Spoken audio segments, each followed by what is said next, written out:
A paz de Deus, de nosso Salvador Jesus Cristo a todos. Vamos começar mais um estudo da Palavra de Deus, livro de Números, capítulo 27.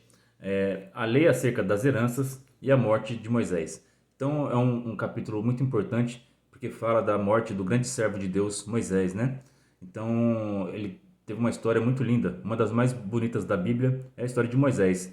Então aqui neste capítulo vamos aprender como que foi o final da sua trajetória, né? Santo Jesus Cristo. Mas quem conhece a Palavra de Deus sabe que a morte não é o final da trajetória, né? É apenas o começo, né?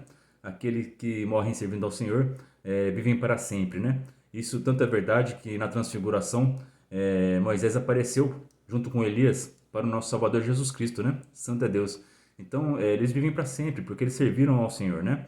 Então se você perdeu algum parente seu que acreditava que Deus era o Criador e que Jesus Cristo era o Salvador e era uma boa pessoa, a história dela não acabou, pelo contrário, começou. Essa pessoa que você perdeu, ela está vivendo no reino de glória, está no céu junto com Jesus Cristo, com seus santos anjos e com todos os santos que morreram servindo ao Senhor. E se você for fiel a Deus e a Jesus Cristo, você vai se reencontrar com essa pessoa, tá bom? Então não deixe sentimentos de amargura, de tristeza, de saudade deixarem você triste ao ponto de você perder comunhão, de você perder sua alegria. Sirva a Deus com alegria e tenha esperança, porque a palavra de Deus inteira, de Gênesis até o Apocalipse, nos ensina a ter esperança, amém? Então tenha essa esperança no seu coração que você vai entrar no céu e você vai reencontrar todos os seus parentes, todas as pessoas que você amava muito e que você ama ainda, né? E você vai passar a eternidade com eles, amém? Então isso é muito lindo. Quem tem fé tem essa esperança no coração. E isso fortalece a gente demais, né? Não importa o momento que a gente está passando. Quem tem esperança sai fortalecido. Então tenha a esperança que só quem tem fé em Jesus Cristo é cheio de esperança, porque a palavra de Deus nos ensina esse caminho, amém? Da vida eterna, Santo Jesus Cristo, através da fé em Jesus Cristo. Então, vamos começar esse estudo com a ajuda de Deus, a guia do seu bom espírito, em nome do Senhor Jesus. E chegaram as filhas de Zelofade, filho de Éfer, filho de Gileade, filho de Maquir, filho de Manassés, filho de José. E estes são os nomes de suas filhas: Macla, Noa, Ogla, Milca e Tirza.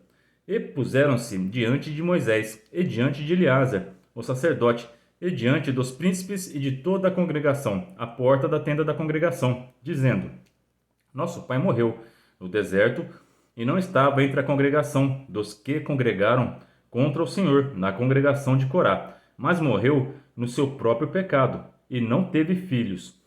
Por que se tiraria o nome de nosso pai do meio de sua família, porquanto não teve filhos? Dá-nos possessão entre os irmãos de nosso pai. Então, essas descendentes aqui de Manassés, né? O pai delas morreu no deserto. Ele foi um daqueles que se rebelaram contra o Senhor, né? E contra a autoridade de Moisés. Então, todos aqueles que foram rebeldes ou que murmuravam morreram no deserto e não puderam receber herança na terra prometida, né? Só que essas jovens, essas meninas, essas moças, né? Descendentes de Manassés, elas foram fiéis a Deus. Elas conseguiram chegar até lá, né? Então, elas quiseram fazer um pedido para o Senhor, né? Essa causa, elas tinham essa causa. Nós queremos também direito à nossa herança. Você tem uma causa nas mãos do Senhor? Você está passando por alguma injustiça? Ou você está se sentindo injustiçado? Não tema, porque o nosso Senhor é o sol da justiça, Santo Jesus Cristo. Então busquem ao Senhor, Ele vai atender a tua causa. Se ela for justa, Ele vai atender, amém? Então essas moças tiveram coragem de chegar diante de Moisés, porque elas estavam em dia com Deus, porque elas foram fiéis a Deus e chegaram até ali, porque elas não murmuraram e não foram rebeldes, né? Então elas tinham o direito. Quando você está com a consciência tranquila diante de Deus, você tem o direito de chegar diante do Pai e entregar sua causa nas mãos deles, amém? Porque Deus ele vai atender a causa justa, amém? A causa dessas moças era justa. O pai delas pecou, por isso que ele não chegou até ali. Mas elas foram honestas, elas passaram nos testes no deserto e elas querem uma parte da herança. Então elas foram reivindicar a sua possessão, né? E chegaram diante de Moisés, do homem de Deus, para ele consultar Deus sobre essa causa. Então hoje nós temos acesso direto ao nosso Deus, né? Através da obra de Jesus Cristo na cruz. Nesse tempo aqui do Antigo Testamento, elas tinham que buscar o sacerdote, elas tinham que buscar o Moisés, o profeta, né? Agora não, agora nós temos livre acesso ao nosso Pai. É só você dobrar seu joelho no chão, fechar seus olhos e falar com o Pai em nome de Jesus Cristo. E Deus vai ouvir a tua oração e se ela for justa, Deus vai atender. Amém? É dessa forma que funciona nos dias de hoje. Mas nessa época era mais difícil. Elas tinham que chegar até o sacerdote, até o servo de Deus, para ele buscar a palavra do Senhor. E foi isso que aconteceu. Moisés foi buscar o Senhor, né? Vamos ver? E Moisés levou a sua causa perante o Senhor. E falou o Senhor a Moisés, dizendo: As filhas de Zelofeade falam retamente. Certamente lhes darás possessão de herança entre os irmãos de seu pai, e a herança de seu pai farás passar a elas. Viu? Deus atendeu. Só que é necessário. Deus ele já sabia a causa das meninas, né? A causa dessas moças aqui. Mas é necessário, Deus ele quer ver onde está a sua confiança. Deus quer ver se você vai, para quem que você vai clamar, para quem que você vai pedir, ou se você vai desistir. Muitas pessoas desistem no meio do caminho. Aparece uma causa, uma dificuldade, elas têm direito sobre aquela herança, sobre aquela bênção, mas elas desistem no meio do caminho. Elas não vão procurar o Mestre, não vão procurar Jesus Cristo, não vão buscar o Senhor na igreja para receber a sua bênção, né? Não, elas desistem, elas simplesmente aceitam a derrota. Então não aceite a derrota. Essas moças aqui, elas tiveram coragem e reivindicaram o que lhes era por direito. Amém? E todos vocês que estão assistindo esse vídeo, vocês têm direito à vida eterna. Santo é Jesus Cristo. Então reivindique o seu direito. Vá numa igreja hoje, ou dobra seu joelho aí na tua casa e ora e fala: Senhor, eu reivindico a minha herança. Eu reivindico a vida eterna. Eu creio que Jesus Cristo é o meu Salvador e Senhor e eu quero viver para o Senhor Jesus agora. Santo Deus, entrega a sua vida para Jesus e você vai receber essa herança maravilhosa que Deus tem para te dar, né? E não é só a vida eterna, né? Quem serve a Deus há mais tempo sabe que toda vez que você ora, você recebe resposta de oração, você sente a presença de Deus, você não tem ansiedade porque você entrega suas causas ao Senhor. É muito bom servir ao Senhor, é maravilhoso, tá bom? Então não perca tempo, vamos servir ao Senhor. E você que já serve, continua servindo, clama ao Senhor, se a sua causa for justa, Ele vai atender, amém? Então aqui, Deus deixou bem claro para Moisés, pode dar a herança para elas, tá bom? Porque elas merecem, elas chegaram até aqui, elas foram fiéis, Santo Deus, seja fiel. Você que já aceitou Jesus Cristo como seu Salvador, seja fiel e você receberá todas as heranças e bênçãos e promessas que tem na palavra de Deus, amém? Aqui em Lucas capítulo 18, verso 7, vai ter a parábola do juiz iníquo, né? Essa é a lição mais importante para aquele que tem alguma causa diante do Senhor, né? Não desista, continua batendo na porta da misericórdia porque ela vai se abrir, amém? Aqui, ó, vamos ver aqui, ó, Lucas 18, capítulo 7, 18, verso 7. E Deus não fará justiça aos seus escolhidos, que clamam a Ele de dia e de noite, ainda que tardio para com Ele? Então tem que clamar a Deus de dia e de noite, amém? Ah, eu tô com uma necessidade, tô com uma causa, mas você não ora de dia, não ora de noite, Deus não vai atender tua causa, tá bom? Tem que clamar, tem que bater na porta da misericórdia, amém? Tem um monte de gente pedindo, tem uma fila enorme lá no céu, santo Deus, de oração. E você quer furar a fila sem orar? Não pode, né? Então jejua, ora, bate na porta da misericórdia que Deus vai atender tua causa, tá bom?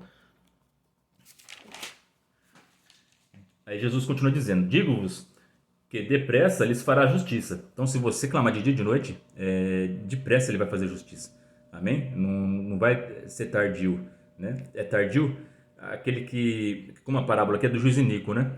Ele ficava adiando a causa da viúva. Só que de tanto ela bater na porta, ele atendeu, né? Mas se você tiver fé e a sua causa for justa, lembra que o seu juiz, ele é justo. Nosso Senhor, nosso Deus, ele é justiça na sua essência, né? Ele é justiça. Então, busquem o Senhor e Ele vai atender tua causa, amém? Quando, porém, vier o Filho do Homem, porventura achará fé na terra? Então aqui Jesus faz um alerta, né? Por que as pessoas não recebem suas causas? Por que as pessoas não recebem os seus pedidos de oração? Por falta de fé.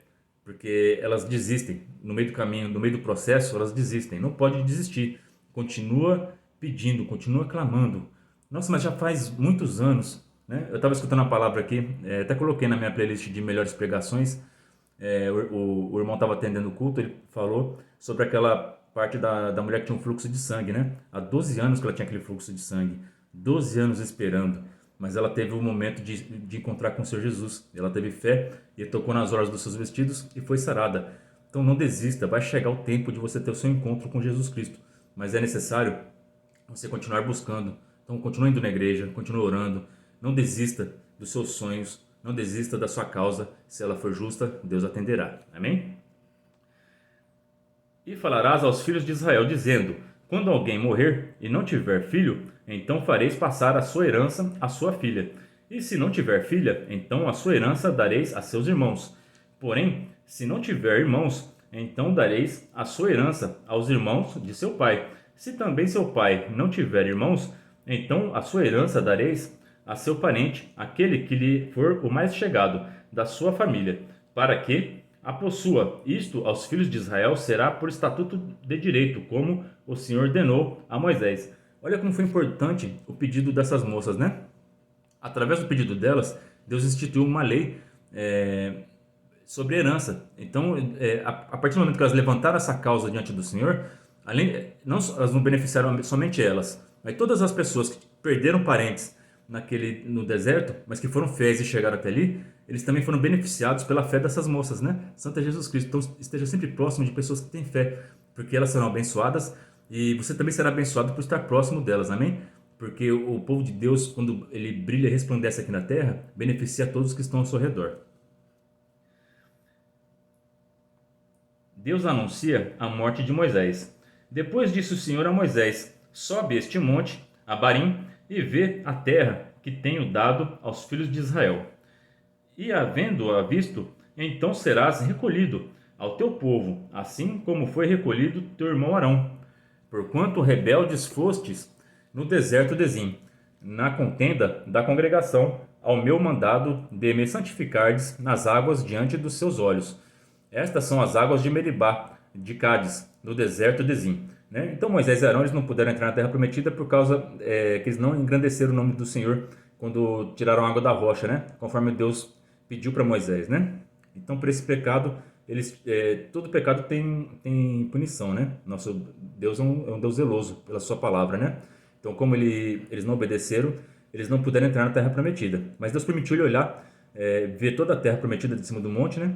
E falou que ia recolher ele, né? Então é uma honra servir ao Senhor e saber o dia que você vai ser recolhido, né, Santo Deus? E o melhor de tudo é saber para onde você vai, né? Ele sabia que ele ia para o céu, ia viver com Deus, né? Então é uma felicidade muito grande. Então quem é cristão não teme a morte, né? Porque Moisés ele já estava bem velhinho e ele não temia a morte, né?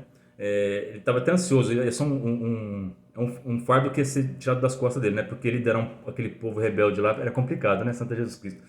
Mas olha só a cabeça de Moisés. Imagina você receber a notícia que você vai morrer. Moisés não estava preocupado com a morte dele. Olha com que ele estava preocupado aqui, ó. Então falou Moisés ao Senhor dizendo: o Senhor, Deus dos espíritos de toda a carne, ponha um homem sobre esta congregação, que saia diante deles e que entre diante deles, e que os faça sair, e que os faça entrar, para que a congregação do Senhor não seja como ovelhas que não têm pastor. Santo Deus, ele estava preocupado com o povo ainda, Santo Jesus Cristo. Isso é um líder, tá? É aquele que está sempre preocupado com o povo. Se os nossos governantes fossem igual a Moisés, o Brasil ia ser um país maravilhoso, né? Santo Jesus Cristo. Mas infelizmente, nossos políticos só pensam neles mesmos, né? O povo não está nem um pouquinho preocupado com o povo, mas Moisés não. Esse era um líder de verdade. Ele ficava preocupado com o povo, até na hora da sua morte. Ele queria que Deus levantasse um líder bom e justo, que guiasse esse povo, que não deixasse eles abandonados como ovelha sem pastor, né, Santo Deus? E isso aqui é uma profecia também, sabia? Todo mundo lê isso aqui e pensa em Josué, né? Porque Josué vai ser o sucessor de Moisés, né? Mas não, ele tá falando de Josué, sim, mas também que Josué ele tipifica Jesus Cristo. Vocês sabiam que o nome Josué e Jesus no hebraico é o mesmo nome? É Yeshua? Santo Deus. E isso não é por acaso, é porque os dois estão relacionados com essa profecia. Para Josué apontar para Cristo, para todas as pessoas verem a história de Josué como libertador, como guia, como sucessor de Moisés, como pastor das ovelhas, por ser o líder, que nem o nosso Senhor Jesus Cristo foi e ainda é, né? Santo Deus. Aqui, vamos ver como essa profecia se cumpriu. Mateus capítulo 2, verso 6. Mas tu, Belém, da terra de Judá, de forma alguma és a menor em meio às principais cidades de Judá, pois de ti virá o líder, que como pastor conduzirá Israel, o meu povo. Então leiam na casa de vocês, Números 27, verso 17 e compare com Mateus capítulo 2, verso 6. Vocês vão ver que essa profecia de Moisés se cumpriu em Jesus Cristo, né? Porque ele é o líder, ele é o pastor por qual Moisés orou a Deus, né? E Deus ouviu a sua oração e ele deu Josué e também deu Jesus Cristo para nos pastorear, né? Santo Deus. Aqui em João capítulo 10, verso 14 e 16. Eu sou o bom pastor, conheço as minhas ovelhas e elas me conhecem, assim como o Pai me conhece. E eu conheço o Pai e dou minha vida pelas ovelhas. Tenho outras ovelhas que não são deste aprisco. É necessário que eu as conduza também. Elas ouvirão a minha voz e haverá um só rebanho e um só pastor. Né? Santo é Jesus Cristo. Então aqui o Jesus Cristo está falando aqui que ele é o bom pastor. Né? Ele estava anunciando o reino de Deus, primeiro as suas ovelhas, a seu aprisco principal, que eram os judeus. Né? Só que ele falou também que tinha outras ovelhas que não eram desse aprisco, né? Que somos nós, somos os gentios, né? Ele também, nós reconhecemos a voz do nosso pastor, né? Toda vez que você escuta a palavra de Deus, você se alegra porque você conhece a voz do seu pastor, né? Não é a voz minha que eu estou falando aqui, né? Mas você reconhece a voz de Cristo pela sua palavra, porque ele é a palavra. Ele é o verbo que se fez carne. Santo é Deus. Então, toda vez que você escuta uma pregação, que você se emociona, que você sente a presença de Deus, que você percebe que aquela palavra é diferente, que aquela palavra é viva, é porque você reconhece a voz do seu pastor, Santo é Jesus Cristo, que é Jesus Cristo que está no céu. Santo é Deus, Ele que vai nos conduzir para o seu aprisco. Né? Nós seremos um só rebanho, tanto os judeus como os gentios, seremos apenas um rebanho, que é a igreja de Cristo Jesus. Santo é Deus, todos aqueles. Então disse o Senhor a Moisés: toma para ti a Josué, filho de Num, homem em quem há o Espírito, e põe a tua mão sobre ele. Então aqui, ó, o nosso Deus, ele indicou Josué, né? Porque ele era um homem que tinha o Espírito de Deus dentro dele, né? Santo Deus. Então, para liderar, é necessário ter o Espírito Santo de Deus. E apresenta-o perante Eleazar, o sacerdote, e perante toda a congregação, e dá-lhe mandamentos aos olhos deles. Então, para ser um bom líder, é necessário consagração, se apresentar diante do sacerdote, né? E fazer uma oração sobre esse líder, para que ele possa ser um ungido de Deus, né? E também tem que receber os mandamentos. A pessoa tem que estar fiel a Deus e seguir seus mandamentos. E põe sobre ele a tua glória, para que lhe obedeça toda a congregação dos filhos de Israel. Olha só essa passagem aqui, né? E põe sobre ele a tua glória, né? Então aqui Josué recebeu a glória de Deus para poder liderar o povo, né? Todos os sinais que Moisés fazia, ele também abriu o Rio Jordão, né? Fez vários sinais também, né? Derrubou as muralhas de Jericó, através da liderança dele, porque ele tinha a glória de Deus nele, né? Só que isso também cumpriu em Jesus Cristo, né? João capítulo 1, verso 14. E o verbo se fez carne e habitou entre nós, e vimos a sua glória, como a glória do unigênito do Pai, cheio de graça e de verdade. Santo é Deus. Então cumpriu em Jesus Cristo também, né? E se porá perante Eleazar, o sacerdote, o qual por ele consultará, segundo o juízo de Urim, perante o Senhor, conforme o seu dito, sairão, e conforme o seu dito, entrarão, ele e todos os filhos de Israel com ele, e toda a congregação. E fez Moisés como o Senhor lhe ordenara, porque tomou Josué, e o apresentou perante Eleazar, o sacerdote, e perante toda a congregação. E sobre ele pôs as mãos, e lhe deu mandamentos, como o Senhor ordenara pela mão de Moisés. Então, nosso Senhor Jesus Cristo ele também foi levantado, foi apresentado, recebeu a glória de Deus, e cumpriu os mandamentos, né? Ele está escrito que ele veio cumprir a lei e os profetas, né? Então está muito relacionado a história de Josué com Jesus Cristo, amém? São tipologias, né? Josué ele representa o Messias que viria e já veio, né? E já fez a sua obra de salvação, e todos aqueles que nele creem são ovelhas do sumo pastor, Santo Jesus Cristo. Então escutem a voz do seu pastor, obedeçam os seus mandamentos, o evangelho de Cristo Jesus. E todos nós nos reuniremos no seu aprisco, Santo Deus, que é no céu, na Nova Jerusalém. Essa é a palavra para nós hoje. Deus abençoe a vida de todos vocês. Ore a Deus por mim e pela minha família. Deus seja eternamente louvado em nome do Senhor Jesus.